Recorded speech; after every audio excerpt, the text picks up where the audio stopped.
Welcome back to our channel. Hello everyone, आज हम class 4th Hindi grammar book का 7th chapter विराम चिन्ह पढ़ेंगे। 7th चैप्टर विराम चिन्ह को इंग्लिश में पंक्चुएशन मार्क्स कहते हैं। पाठ से सीखेंगे विराम का अर्थ, विराम चिन्हों की उपयोगिता, विराम चिन्हों का प्रयोग। अजय, रोको मत जाने दो। नीरज, रोको मत जाने दो। धीरज, रोको मत जाने दो। अजय, नीरज और धीरज ने एक ही जैसा शब्द बोला है, परंतु अजय की बात स्पष्ट नहीं है। अजय, नीरज और धीरज ने एक ही शब्द कहा है, पर अजय की बात स्पष्ट नहीं है।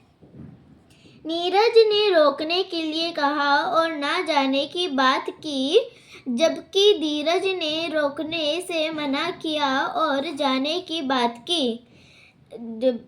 नीरज ने बोला कि रोको मत जाने दो, मतलब रोकने के लिए बोला और जाने से मना किया। धीरज ने रोकने से मना किया और जाने की बात की। यह अर्थ की बितना चिन्ह का स्थान बदलने से हुई। वाक्य में रुकने का संकेत देने वाले चिन्हों को विराम चिन्ह कहते हैं। वाक्य में थोड़ा सा रुकने के संकेत देने वाले चिन्ह को विराम चिन्ह कहते हैं। विराम का अर्थ है रुकना। शुद्ध भाषा लिखने के लिए विराम चिन्हों का ज्ञान बहुत आवश्यक है। ठीक विराम चिन्हों के अभाव में वाक्यों के अर्थ का अनर्थ हो जाता है। कुछ प्रमुख विराम चिन्ह हैं। फर्स्ट, पूर्ण विराम, फुल स्टॉप।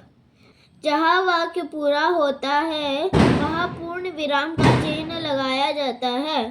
जब पूरा वाक्य खत्म हो जाता है उसके बाद पूर्ण विराम लगाया जाता है। जैसे सीता और रमा पिकनिक पर चली गई। आज माधव और रमेश मैच खेलने गए हैं। सतीश पढ़ रहा है।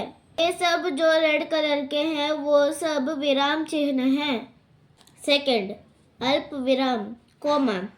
पढ़ते समय जहाँ कम या थोड़ी देर के लिए रुकना होता है वहाँ अल्प विराम का चिन्ह लगाया जाता है। जब हम पढ़ते हैं तब कम या थोड़ी देर के लिए रुकने के लिए हम अल्प विराम का उपयोग करते हैं। जैसे चाय बनाने के लिए चीनी, चाय पत्ती और दूध की आवश्यकता होती है।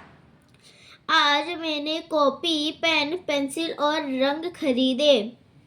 ठीक है, मैं भी तुम्हारे साथ चलूंगी। जो ये सब रेड कलर के हैं वो सब विराम चिन्ह अल्प विराम है। थर्ड, प्रश्नवाचक चिन्ह, क्वेश्चन मार्क। यह चिन्ह प्रश्न पूछे जाने वाले वाक्यों पर लगाया जाता है। जब हम किसी से प्रश्न पूछते हैं तब हम प्रश्नवाचक चिन्ह लगाते हैं। जैसे आपका क्या नाम है? वह कौन है? तुम कहाँ रहते हो? ये सब रेड कलर के हैं वो सब विराम चिन्ह प्रश्नवाचक चिन्ह हैं।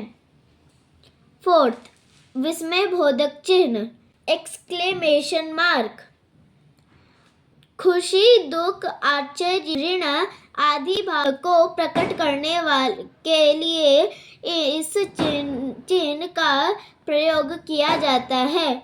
खुशी, दुख, आश्चर्य, घृणा आदि भावों के लिए ये चिन्ह इस्तेमाल होता है। जैसे वाह कितना सुंदर बालक है। हाय बेचारी ललिता तो बहुत बीमार है। हे भगवान, वह क्या हो गया? ये सब जो रेड कलर के हैं वो सब विराम चिन्ह विस्मयबोधक चिन्ह हैं। हमने सीखा विराम का अर्थ है रुकना या ठहरना। वाक्य के रुकने का संकेत देने वाले चिन्ह विराम चिन्ह कहलाते हैं। वाक्य के सही अर्थ को समझने के लिए विराम चिन्ह का प्रयोग आवश्यक है। कार्यपत्रक 16। फर्स्ट, सही उत्तर चुनकर टिक का निशान लगाइए। Tick the correct answer. क, वाक्यों में डैश के लिए विराम चिन्ह का प्रयोग होता है। अ, समझने, ब, रुकने, स, बोलने, द, स्पष्टता।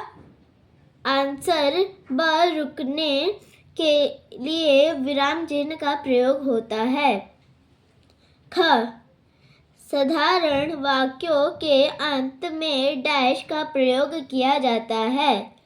अ, अल्प विराम, ब, पूर्ण विराम, स, प्रश्नवाचक चिन्ह, द, विस्मयबोधक चिन्ह। आंसर ब, पूर्ण विराम सही है। ग, मालिनी, शिल्पा और दिव्या बाजार गए हैं। दिए गए वाक्य में किस विराम चिन्ह का अभाव है? अ, अल्प विराम, ब, पूर्ण विराम, स, प्रश्नवाचक चिन्ह, द, विस्मयबोधक चिन्ह। आंसर अ, अल्प विराम सही है।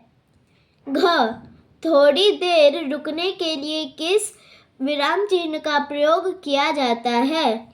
अ, अल्प विराम, ब, पूर्ण विराम, स, प्रश्नवाचक चिन्ह, द, विस्मयबोधक चिन्ह। आंसर अ, अल्प विराम सही है। इण, नीचे प्रश्न के कथन और कारण दिए गए हैं। दिए गए कथनों के आधार पर सही विकल्प का चुनाव कीजिए। कथन अ, विराम चिन्ह का प्रयोग मौखिक तथा लिखित दोनों रूपों में होता है। कारण र, बात को स्पष्ट रूप से समझने के लिए हमें बोलते और लिखते समय उचित स्थानों पर रुकना चाहिए।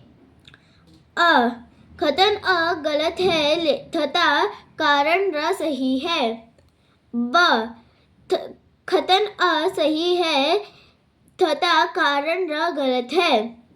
स, कथन अ और कारण र दोनों सही है और कारण र कथन अ की सही व्याख्या नहीं करता है। द, कथन अ और कारण र दोनों सही है लेकिन कारण र कथन अ की सही व्याख्या नहीं करता है। आंसर द, कथन अ और कारण र दोनों सही है लेकिन कारण र कथन अ की सही व्याख्या नहीं करता है। सेकंड, निम्न वाक्यों में सही विराम चिन्ह लगाइए। Put the correct punctuation marks in the following sentences. क, बगीचे में गुलाब अल्प विराम, चमेली अल्प विराम, मोतिया और तुलसी के पौधे हैं। पूर्ण विराम। ख, तुमने कौन सा फल पसंद है? प्रश्नवाचक चिन्ह। ग, रमा अल्प विराम, सीता अल्प विराम, राधा और गीता पक्की सहेलियां हैं। पूर्ण विराम। ग, वह विस्मयबोधक चिन्ह, कितना सुहावना मौसम है। पूर्ण विराम। इण, उफ, विस्मयबोधक चिन्ह, कितनी गर्मी है। पूर्ण विराम। थर्ड, नीचे दिए गए विराम चिन्हों का प्रयोग करके एक एक वाक्य बनाइए। Make one sentence each using given punctuation marks. क, अल्प विराम, टोकरी में सेब अल्प विराम, केला अल्प विराम, अनार और पपीता रखा है। ख, प्रश्नवाचक चिन्ह, आप दिल्ली कब जाएंगे। प्रश्नवाचक चिन्ह। ग, विस्मयबोधक चिन्ह, वह विस्मयबोधक चिन्ह, यह मंदिर कितना सुंदर है। ग पूर्ण विराम, माँ ने आज गुलाब जामुन बनाया, पूर्ण विराम। 4th, सही मिलान कीजिए, मैच द फॉलोइंग। क पूर्ण विराम, ख अल्प विराम, ग विस्मयबोधक चिन्ह, घ प्रश्नवाचक चिन्ह। आज हमारा class 4th Hindi grammar book का 7th चैप्टर पूरा कंप्लीट हो गया है। Thank you for watching. Please like, share and subscribe my channel.